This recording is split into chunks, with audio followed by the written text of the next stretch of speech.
afternoon. Welcome to Nutmeg Sports on the AJM Network. Monday, November 20th, Frank Granito in studio alongside Kevin Coleman. We've got state championships to wrap you up on, Athlete of the Week winners to announce. Of course, we're still getting you ready for Turkey Bowl 2017. We've also announced this year's All-FCX football team, so a lot to do, Kev.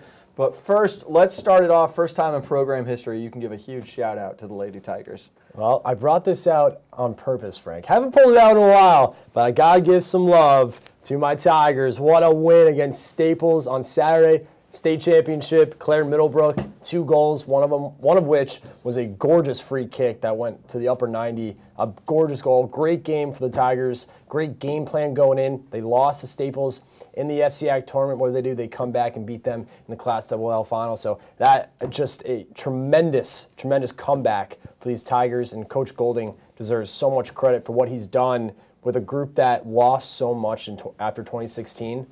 To be able to bounce back in 2017. I know they didn't win FCX, but they come back and get that state title. Tremendous, tremendous congratulations to the Richfield Tigers and head coach Ian Golding. One of 6 FCX schools that won a state championship this weekend, and we will get to all of those shortly. First, though, let's offer some congratulations. Week 9 of the fall season, and we have our Athlete of the Week winners. Congrats, Ben Seipel of Staples Cross Country and Catherine Rusak of the Greenwich Girls Diving Team.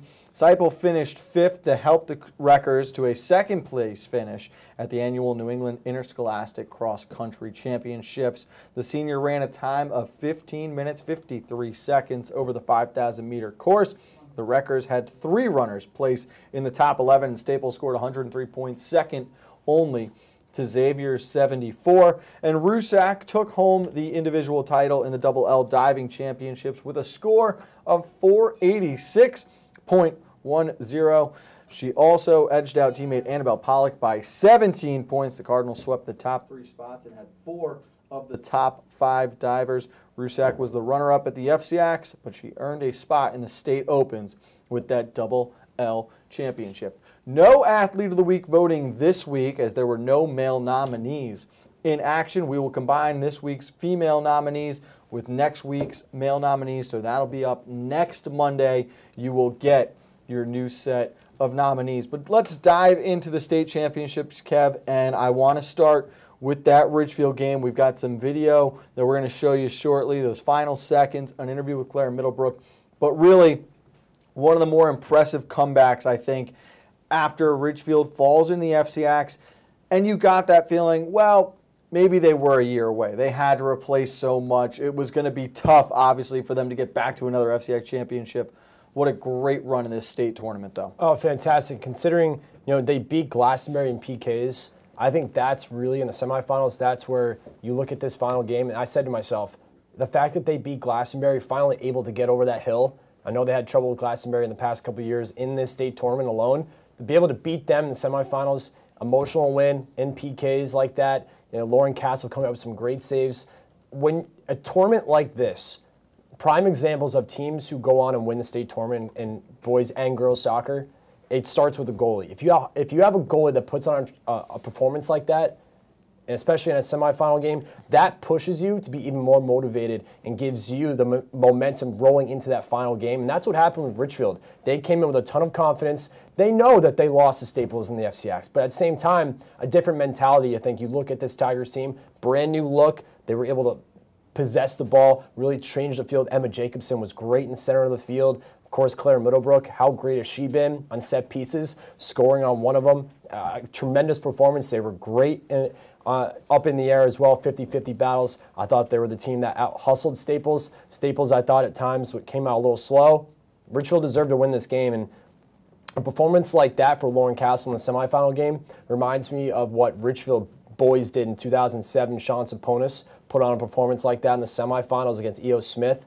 Look what happened. They beat Glastonbury in the state final 1-0. So look at Richfield in 2017 on the girls' side. Lauren Castle puts in a great performance on the girls' side in the semifinal games against the Glastonbury team who they couldn't get by. They roll into the state final game and beat Staples 2-1. And that's what happens in soccer, especially at the high school level. You have a hot goalie like that coming in, great performance, and you're right. They weren't supposed to be here.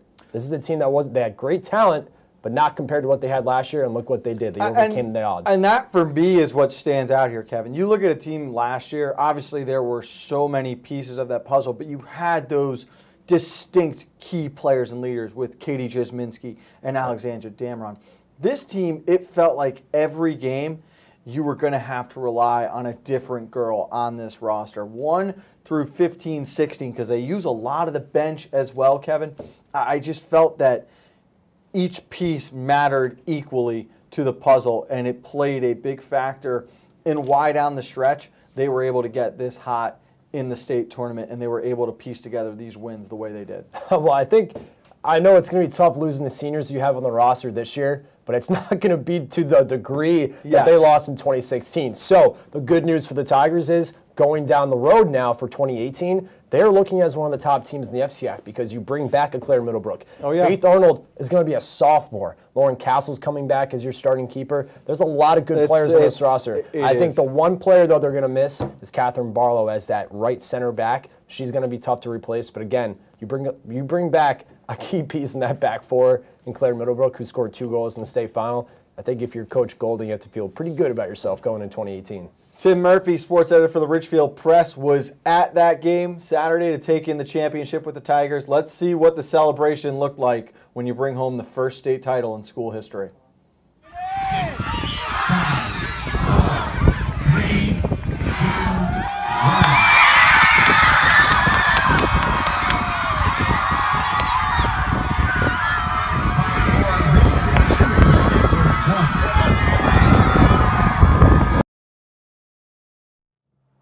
So obvious jubilation there, Kev. Now let's talk about the other side here.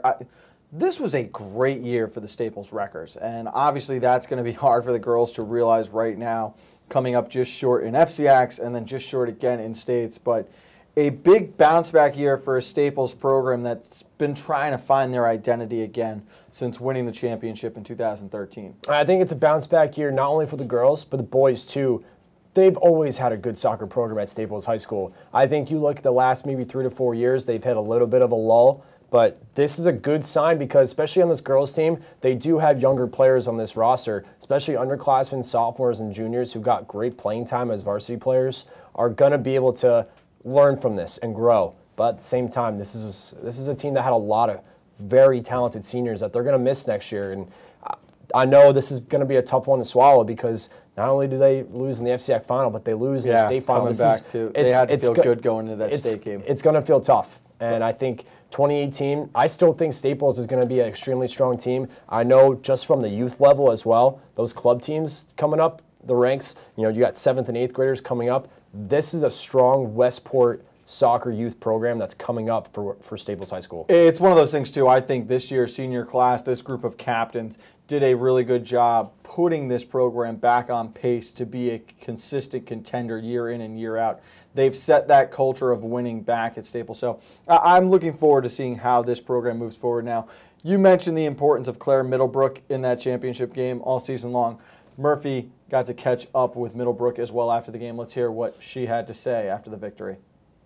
2 goals on the first one. Were you trying to do anything specifically? Before the free kick, I asked my coach, is this a shot or a cross, and he said shot. So, I just used all my power and I hit it towards the goal and it went in. And then the second one, did you see an opening or were you going to a... Yeah, I saw the keeper go out and I knew that the whole goal was open for me, so I just headed it and took advantage of my opportunity. Nice. So good to hear from Claire, too many Middlebrooks to keep track of. But again, congrats to Ridgefield, the first state title in girls soccer in school history, 2017 Class AA. Kevin and I are going to take a break. When we get back, we've got plenty of other FCAC champions in the state AA tournament. Let's find out when we get back on Nutmeg Sports.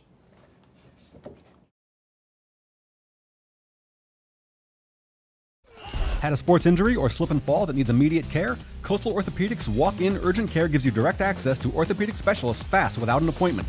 Biking, golf, tennis, soccer, whatever the sports injury is, sprain or fracture, Coastal Orthopedics Walk-In Urgent Care can help.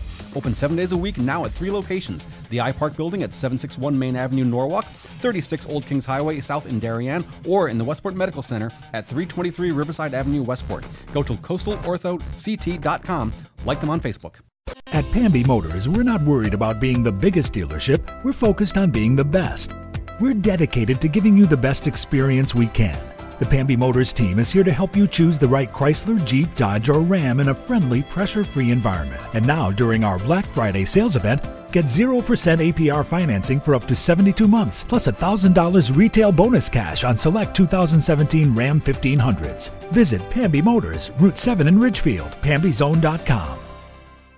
The leaves are changing, water temps dropping, and the sun is setting a little earlier each day. But there's still a lot of great boating, fishing, and coast time left before we see the first snow. And above all, remember, it's always summer at the Dock Shop. With loads of new fishing tackle and accessories, clothing, jewelry, and home decor, the Dock Shop is just what you need when you start to feel that New England autumn chill. Boater, beach bum, fisherman, or simply love the New England coast, this is a unique place to shop. The Dock Shop, 51 Tokenique Road, Darien, 609 Riverside Avenue, Westport, dockshop.com. CT City Lacrosse is dedicated to helping youth and high school players reach their full potential. Director Mike Nazaro, head lacrosse coach at Stanford High School, is holding boys and girls indoor winter clinics for the 2017-2018 season at Bobby Valentine's Sports Academy in Stanford. Find out more and sign up at ctcitylax.com. At Budget Blinds, we're in business to frame the light, the day, and the night. So we give you an exclusive combination of high style, expert service, our no surprises pricing, and our no questions asked warranty. We believe that everyone, at every budget, deserves style and service. Isn't that a beautiful place to be?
Back on the HAN Network, Frank Granito alongside Kevin Coleman here on Nutmeg Sports. Monday, November 20th, talked about the Ridgefield Tigers winning their first championship in girls soccer.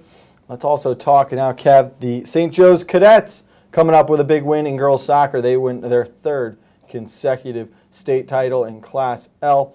Jessica Mazzo, tremendous in this game again. We were all feeling the Cadets moving forward, felt they were one of the closest teams to being a lock in their tournament, and they just rolled on after taking home the FCX championship as well. They did. You know, this last block we were talking about how Ridgefield and Staples had, you know, some good players coming back. St. Joe's, Jessica Mazzo. Yeah. I mean, she's gonna be a senior next year. That just adds to another year of experience, another year, and plus she's a captain this year, a lock to be a captain again next year. I think you look at her, and a big leader rolling in through her 4 years. I think this is, for Jessica Mazzo next year, this is going to be a big year for her coming up next year. And it's a great win, another state championship. Where do you rank the 1-2 return combo of Mazzo and Freed heading into 2018? It's tough. Freed has scored some tremendous goals all season long, especially in the playoffs as a freshman. You have to admire that. At the same time, I still think you have to give Jessica the nod at one, I'm saying only because. No, they are 100%. I'm saying them as a 1-2 combo compared I thought you were asking one. No, compared to some of the other teams and who they're going to be bringing back next year. They're definitely up there with number one. That combination next year, because you look at what Maddie Freed was able to do because of Jessica Mazzo. Jessica Mazzo, playing that attacking center midfield role, always was able to find and feed Maddie Freed some opportunities for her to score, and look what happened. As a freshman, she was able to finish. So I think next year, that chemistry is going to get so much better, and they're going to work during the offseason. I'm sure they're going to go play their clubs, play in their premier teams, and get ready during the summertime, and work the workouts and training sessions. That they're only going to get better. And next year, this is going to be a big, big year for St. Joe's. If they can get a four-peat, Going to be a lot of good teams know. out there. I mean, you got Ortolano coming back at McMahon. Right. That's going to be such a weapon. Staples has several players who are only going to be juniors on their roster. I think Darien has got a couple of girls who can keep that program trending in the right direction.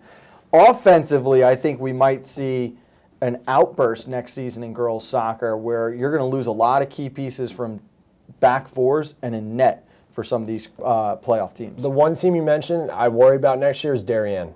They're going to lose a lot to graduation. They are. This is a heavy senior class. You look at towards, not to get too far ahead of myself, but you look at lacrosse season, they're going to have a lot of seniors on that lacrosse team that are going to graduate. But again, there are a lot of lacrosse players on the soccer team. That's why I mentioned that. But for their soccer team this year, they graduate a lot of key players. Katie Ramsey, Christine Fiore. Big. They lose a lot in the back. They lose a lot up front. So that's the one thing I worry about. But they had a great season of bouncing back and getting the farthest they've ever been. Yeah, I was going to say, it's arguably up there with one of the best seasons in program history, and I think it was this senior group that did a huge job in setting the ball forward now. Again, similar to what you saw with Staples, that winning tradition is back. Darien has really now demanded that excellence of we can hang. There's no reason we can't compete with these top programs in our conference and in the state. Why not us? When it comes to being those last 2, 3, 4 teams at the end of the year. And that's why next year I look forward to seeing some of the players that maybe, the underclassmen, the freshmen, sophomores, maybe even some juniors, maybe didn't get a ton of playing time, will step up and maybe be a big name next year, because this coaching staff I thought did a terrific job. And you look at, I mentioned how good the youth program is in Westport. Darien is just as good and getting better too, because we know how good the youth program is for lacrosse. For soccer, now you switch the spectrum, and I think it's getting obviously not to the same level as lacrosse in Darien, but the youth program is on an uptick in Darien. So I think you're going to start seeing some younger players develop in the high school level. All right, let's stick with that Darien Staples theme. They squared off in the Class L field hockey state championship game. Second year in a row, these two teams have met in the championship, Kev. This time, the Wreckers take it home after being named co-champions. A 1-0 win for Staples. So despite all the frustrations of girls soccer this fall, Staples able to figure it out, takes home the the Class L championship in field hockey. This is a well-deserving group who had to go through a gauntlet to get here as well. Darien too. I think they deserve some recognition because they went through a lot of tough teams as well. And Darien had a great season, and I think they can't hang their heads too much, but for Staples, this is tremendous. Like we mentioned, it would have been tough for a lot of these Staples teams to go home empty-handed without a state championship, so it's good to see them bring home some hardware back to Staples High School. And again, this does tremendously for this Staples program, because now you have younger girls coming up in the high school level seeing that, I could be on a potential state championship winning team. I want to be a part of this. I'm sorry, you're now talking about a program that has an FCIAC runner-up, I think 2 consecutive FCIAC runner-up trophies, 2 state titles, 1 co, now their own sole one. So definitely the cream of the crop when it comes to the FCIAC in field hockey right now. New Canaan falling in the Class M championship, 2-1 to Daniel Han. A tough loss there for the Rams, but as we spoke with Dave Stewart of the DNC Advertiser last week, this was a Rams team a year away, so it was a good run for them. But and you know where my heart lies, man. Most impressive for me, Greenwich, St. Joe's, Class LL and Class M, girls volleyball state champions. Big wins as both those programs roll easy. Second consecutive state title for the FCIAC in LL as well. And it's good to see St. Joe's bounce back after that brutal loss in the FCIAC final. So it's good to see them bounce back, roll through their state tournament, able to win. It was a nice way to end the season after losing the FCIAC final. St. Joe's ends on a positive note. Bridget Fatsy played tremendous. Christina Crocco with a big game, and then Maggie Egan, Tara Ford, and Nicole Wood leading the way for those Cardinals who collect their second piece of hardware down the stretch this year. Did not lose a game after September 29th. So impressive. That's crazy. That's absurd. Very, very impressive going through the FCIAC and the state tournament.